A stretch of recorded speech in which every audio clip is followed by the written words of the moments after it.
It was around when I was 13 or 14, and you kind of find yourself trying to pick and choose your friends, and also at the same time, you know, you're not really worried about what you want to accomplish at that time, but what people you want to hang out with. I wanted to fit in. Wasn't a popular kid in school, and it made me forget about all that. You know, like, oh yeah, everybody else is doing it, so I'm gonna do it. Friends were doing it. I just wanted to jump right in and have fun. I did drugs because it seemed like it was fun. It was the cool thing to do. The cool thing to do was to get high, go to parties. Growing up, you know, you struggling. Couldn't deal with life. So I didn't have to deal with life. I wouldn't listen to anyone. I was stubborn. Like as a rebellious thing. This is what the rebel kids were doing. I just want to see what it was like. I started experimenting with it. Experimenting with friends. First tried it because I was bored. I was always up to try something new. You know, when I was growing up, we had this program that was just say no, just say no. People are just saying no, but they're not saying why. It's like telling a person no and then they go do it. Sparked my interest on drugs. I knew that they were bad, and I always heard about this addiction, but I didn't know what it meant. That's probably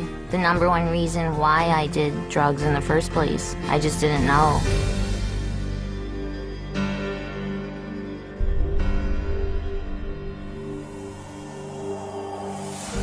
Drugs are everywhere. They're in magazines, movies, TV shows, you know, billboards. They're all over the place. You know, in the movies they make it look cool, but in real life it's not cool. It's a serious problem. And a lot of times they try to glamorize drugs.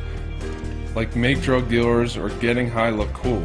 But that's only in the movies. In real life, it's a whole different story.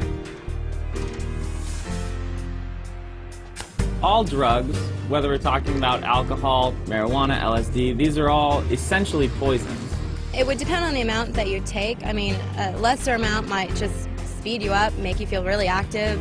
Stronger amount or stronger dosage would act as a sedative, make you slow, sluggish, tired.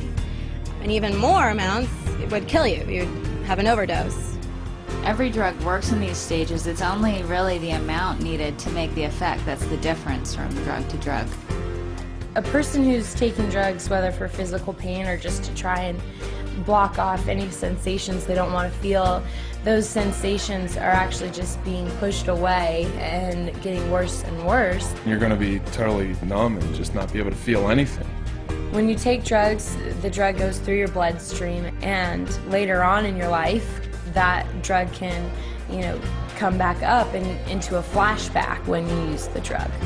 You could have taken LSD one day and like a year down the road it could come back into effect and you can start hallucinating again.